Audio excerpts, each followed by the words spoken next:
Kinabiliban ang ginawang pag-aasikaso ni Pablo sa costume ng kanilang bunso na si Justin. Marami nga ang naaliw at natuwa ng sobra nang makita at mapanood nila ang nakakatuwang video na ito ni Pinuno sa social media, kung saan makikita ito kung gaano kabait na kuya dahil sa pag-aasikaso or pagpaplansya nito sa damit ng kanilang bunso sa grupo na si Justin. Tila enjoy na enjoy pa ito dahil napaka-cute nito habang kumakanta.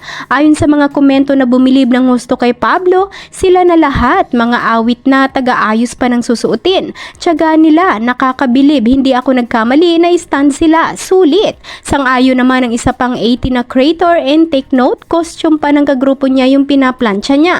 Walang pagbabago itong mga tao na to. Pahabol naman ang isa pa, daming nangyayari dito. Kuya na inaasikaso yung susuotin ng kapatid, pagtatrabaho para sa pamilya, humility kahit sikat na, simpleng pagkatao ng SB19.